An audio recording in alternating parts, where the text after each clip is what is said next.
Tell him, you say, great, you're not so crazy anymore. So it's a funny question, right? But there's a lot of serious to it. If you speak to many other people who made it to the end zone, you're going to realize that you never change the medicine. And they're sick for a long time, and you never know what they're fighting in their head. And it's not like this is, oh, you're suicidal, so we're going to be nice to you. Now you're not so suicidal, so now I'm not sure.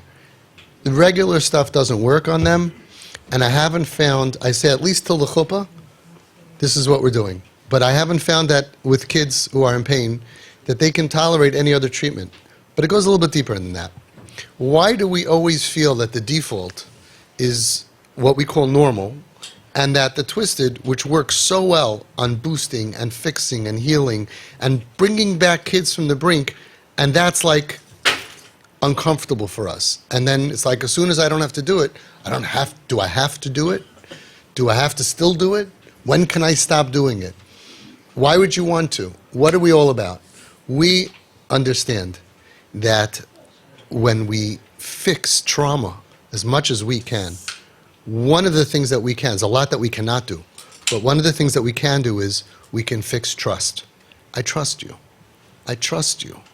And as soon as I start saying, let me think about it, I have to go to the bathroom, I'm not sure, yeah, but whatever you think you're going to gain, you're losing, because that deep feeling inside of him, you don't trust me. And kids who go through trauma become adults who went through trauma. And I'm not sure when this ends, because we have 50-year-olds who cannot tolerate when people don't trust them. We have 60-year-olds who could still fall apart because of pain. So it's not b'diavad.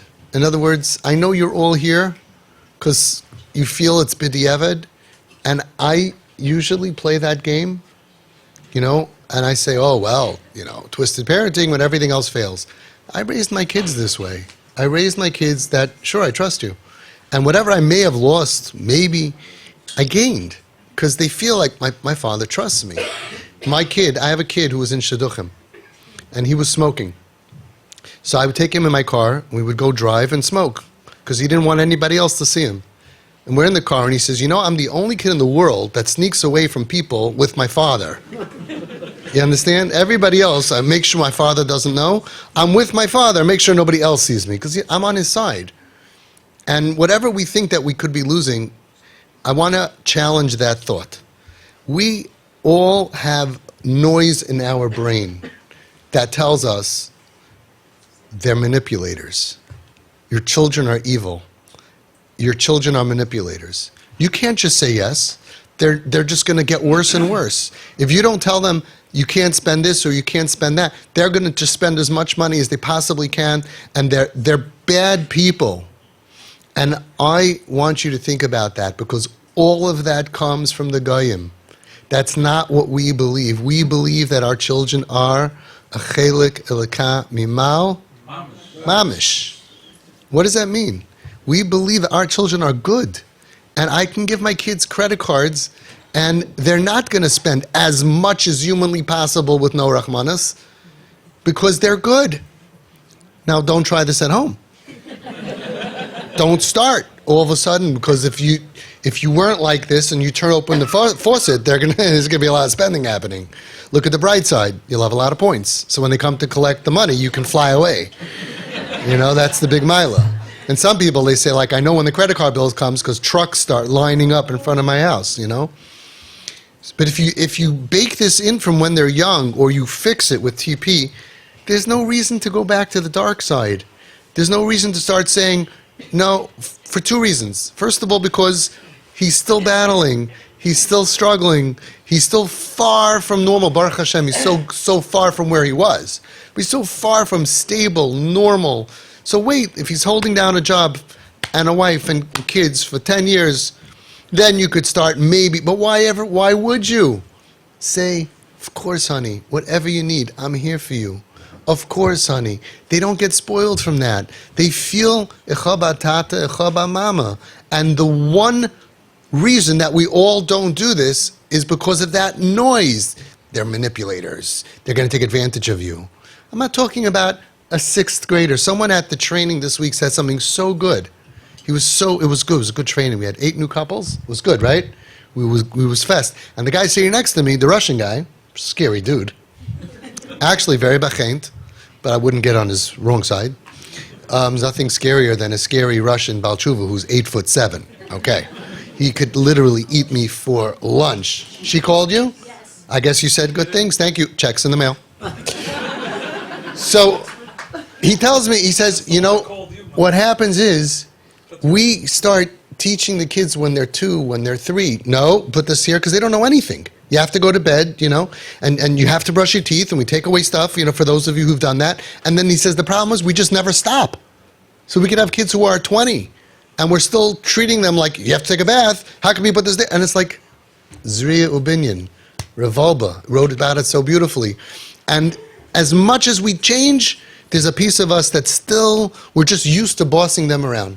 We're still used to telling them instead of realizing that our job is not to tell them, our job is to teach them. And when they don't do the right thing, it's letting us know that we didn't do such a good job yet and we have a lot more work to do. I once was going to challenge my kid's teacher. I'm not the kind of guy you want coming to PTA. And basically, you know, a kid got a 60. I said, so you were only 60% successful at getting the material into my son's brain.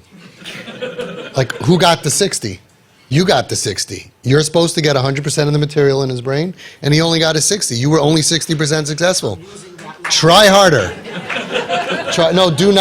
Don't use that line. Only if you're a master kipologist. Okay, they don't like that. I'm like, on the other teacher, he got 100, so you're only 60% successful. On your PTA, I want to speak to your parents.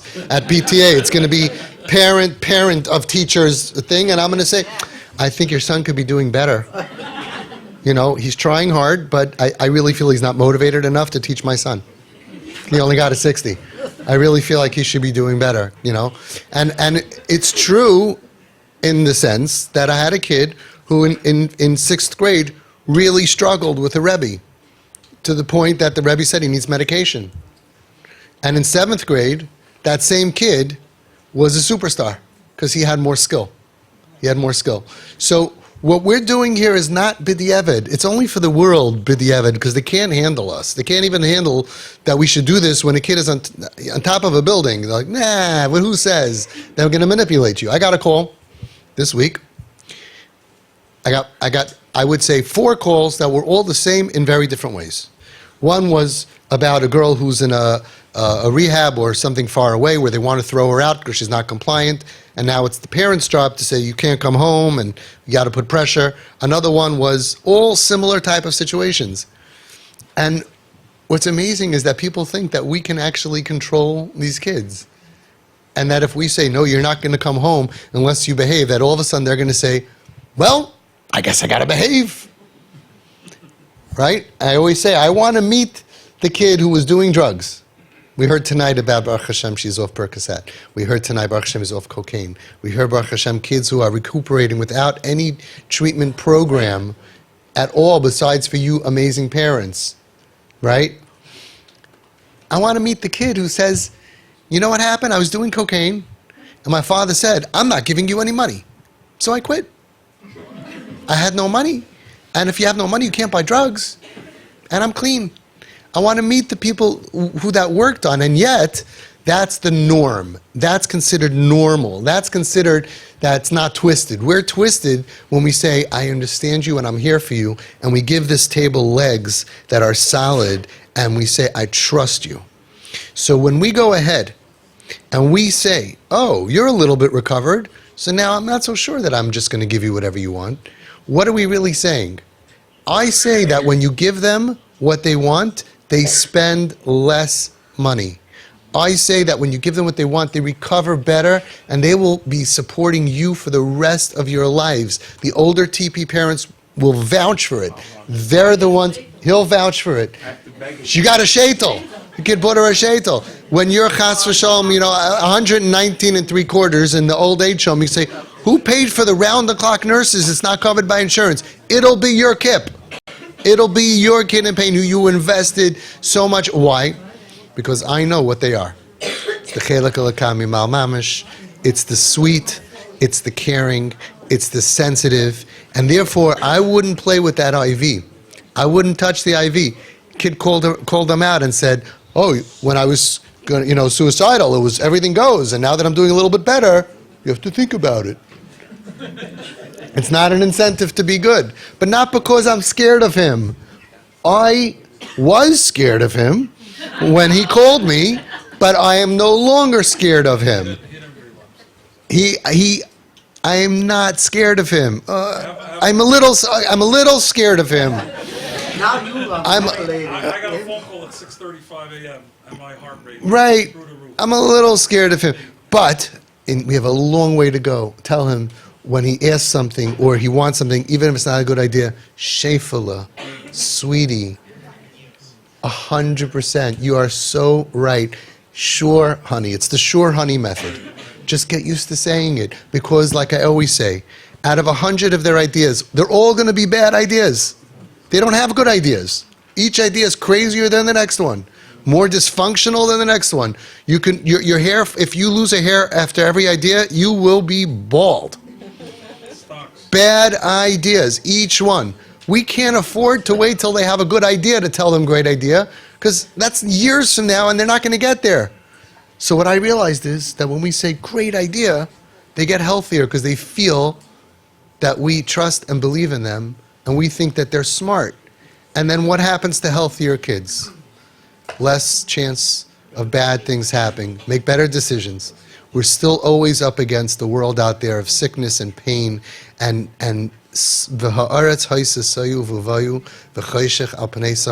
nobody knows what the kid's going to step into that they can't get out of. But at least we're not pushing them in.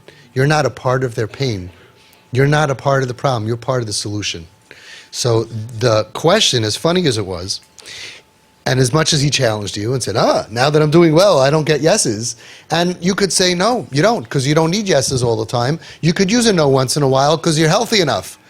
Afal Pikain, don't do it. Just go back and tell him, I have charata. You're right. Because here's another thing that I learned. A lot of the stuff that we think are bad ideas, if you knew there are other options, you might agree with them. It might not be such a bad idea to smoke weed when your other options are worse. It might not be such a bad idea to go with this friend who we can't stand because you don't know what their other choices are. So we're boosting them, and over time I realize out of 100 bad ideas, say yes, yes, yes. Why?